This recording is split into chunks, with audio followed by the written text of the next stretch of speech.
So many years back, I had a philosophy/psychology debate podcast, but for 1 week, I did something completely random, and I don't remember exactly why, but we did 1 week of talking about only sports. And so during that time, it was more so just for fun, but then I realized I actually did, after doing a lot of research and whatnot. I don't have a ton of sports background, but I always knew a lot about basketball, at least.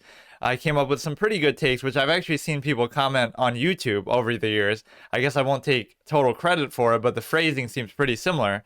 So believe it or not, someone who only did it for a week maybe has people actually quoting some of his observations. So the first one is simple.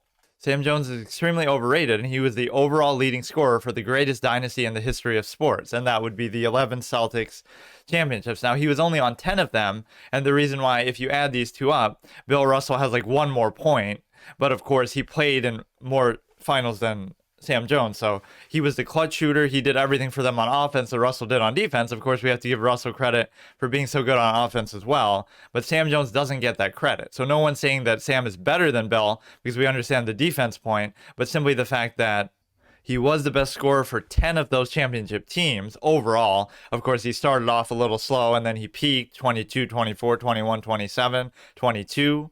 Russell was pretty consistent throughout. He had some good 20 series as well. But yeah, he was their best overall scorer. He was a clutch shooter. He hit a lot of game winners. Doesn't get enough credit for that. So at least the argument is, if Bill Russell is top 10 to people, Sam Jones should probably be top 20, because the same arguments go in. He was clutch. He was a winner. He played a key role. And of course, they kept switching in and out. Like, their best scorer would be somebody different every other year, right? Bill Sharman, all these other, John Havlicek, Bob Cousy, they could keep switching out, but Sam was overall their best scorer if you look at it throughout all the titles. Highest point per game average, as long as you don't account for Russell having played obviously more. 1, 2, 3, 4, 5, 6, 7, 8, 9, 10, 11. 1, 2, 3, 4, 5, 6, 7, 8, 9, 10, 11, 12. So of course that would be unfair to compare. The second one was kind of more of a fun and zany one. Not really super serious, but it is actually true.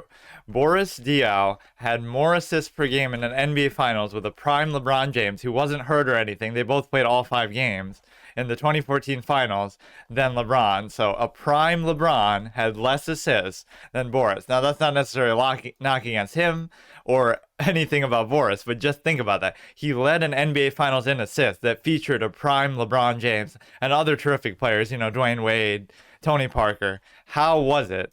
But that was the number one figure right there.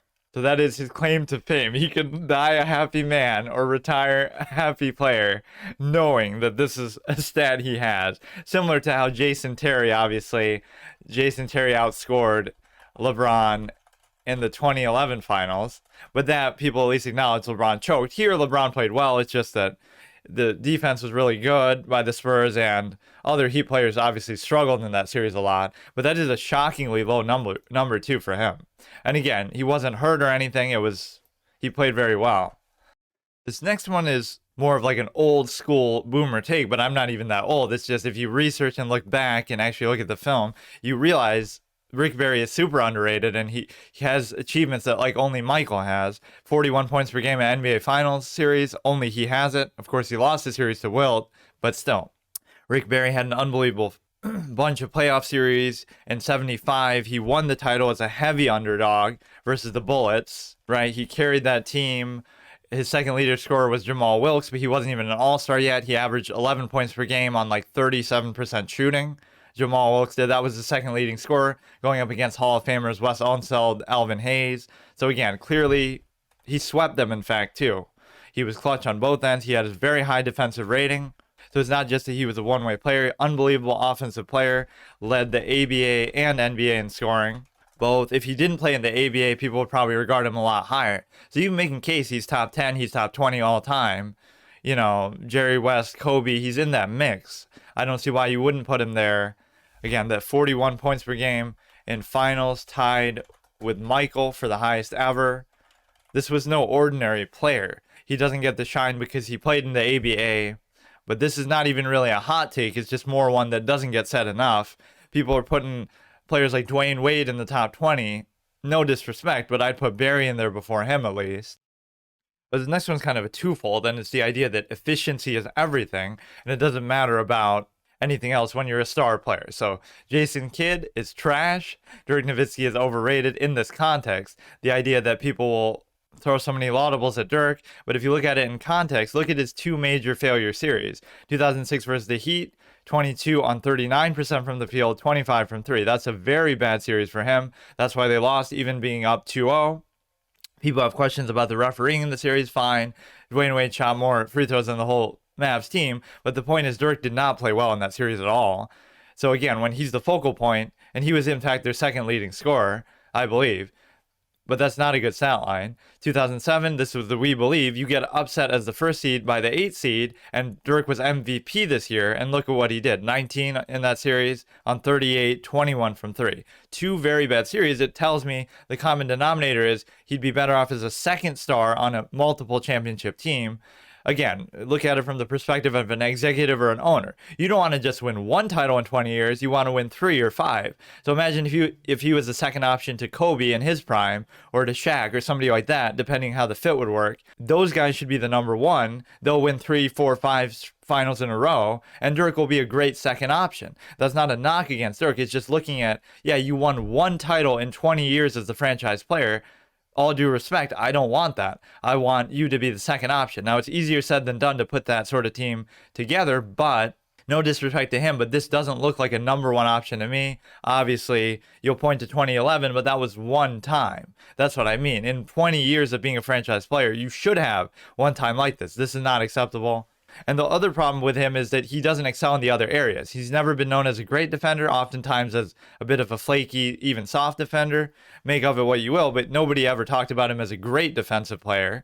He's not a great passer. He averaged just a few assists for his career. Not a great rebounder, even despite his size. So what category is he doing? If he's cold from the field, he's not doing anything for your team, right? If his efficiency is low, he can't make up for it. He's not going to lead the team in rebounding. He's not going to lead the team in assists. He's not going to carry you on defense. So what's he really doing if you look at it fairly?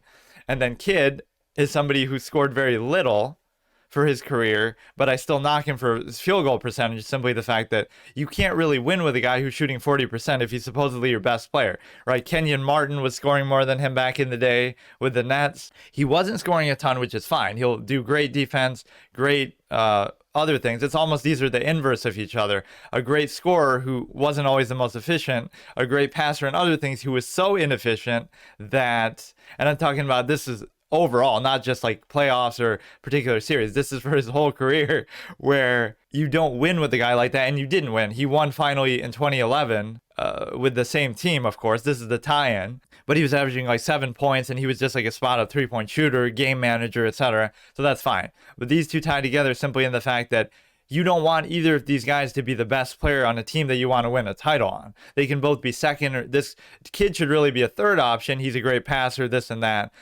Dirk should be a second option, and the first option is a very high standard, like Shaq in his prime, Kobe in his prime, guys like that. That should be the standard that you're going for. So it's not a knock against him at all. It's just elevating the standard and not getting caught up in what looks good when these series are two pivotal ones, and there are other ones you can look at where he just wasn't that efficient. And again, if you're not efficient, you're not that useful in other areas. So this last one is a very serious intrinsic one to how people view modern players versus older players. So we can look at, again, they'll say, oh, they were plumbers, they were this, they were that. But then I always used to say, is Wilt Chamberlain an alien? Did he come from outer space? Where did he come from, right? You can't compare past time, because if you say whatever made that era weak, he was exposed to it too. A lack of technology, worse nutrition, whatever it was, resources, knowledge of the game. He experienced those disadvantages too. So the fact that he rose above them, 50 points per game season, all these kind of records, rebounding records, block records, even though blocks weren't recorded, that's kind of held against him. That, you know, stats just omitted. So when you're comparing him PER otherwise, that's not fair. You just can't justify it. No one else even had 40 points per game, let alone 50 in any era with under any circumstance. And then you have guys like George Mirasan, etc. If it's just a question of size or height, they didn't average 50 points per game. Even Yao Ming, he had a major height advantage over the rest of the league, bigger than Wilt ever had, right? Guys weren't as short as you're made to believe, but even then, Yao Ming didn't average 50. He averaged a nice 20, 25, but it's a big difference. So you're shortchanging a lot. And this is the one line that I used was, you have to attack the era, not the player. And this is something I've seen other people say over time. He's the one guy where you have to do that. You can't attack him because his records and numbers are unbelievable. You can't give him credit. You want to shortchange it and glorify some modern player, which is fine. You can do that too.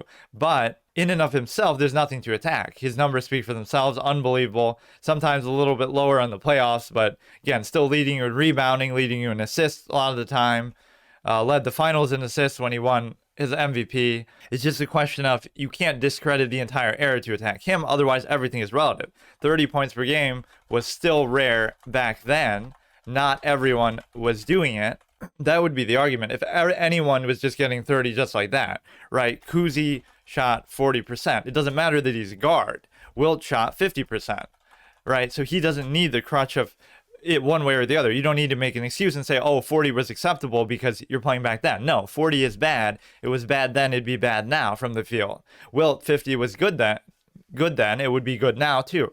Right? 50 points per game was good then. It'd be great now. So there is no need to talk your way out of it. And also there's a fallacy like, you talk about Michael Jordan, who was his primary defender every night? It wasn't always Gary Payton. It wasn't always a great player. He had Danny Ainge as a primary defender on him in the 93 finals when he averaged 41 points per game on 50% shooting. So you look at it and you say, we kind of over-glorify some of these defensive players. It's not that big of a deal when you look at it. You're not going up against a great athlete defender every night, and it's not going to make that much of a difference anyway. And Wilt did go up against Kareem, Thurmond, just to get a modern reference, unless you think they suck too, right? He put up great numbers against those talents. So unless you want to discredit them, and Kareem's the best because he bridges the gap from that era when Wilt was with the Lakers all the way up until basically the 90s, the end of the Showtime era. So if you could play Kareem to a standstill even when you're past your prime and Kareem's in his prime, or at least play him at a decent, respectable level, that shows you at your best when you're averaging 50, you would be more than a match for him. That's why the era argument falls apart and everything is relative. So again, 30 points per game was rare then. Did he come from outer space? He dealt with whatever disadvantages made everyone supposedly so weak. And what would he do if he had today's modern advantages? You can't compare the two, right? If you were born back then, you wouldn't be who you are today, and vice versa. So it's a very bad argument. You should just look at the actual accolades and ability that he had and the numbers he put up. They speak for themselves. That's the most common fallacy people use, and you don't need to use it.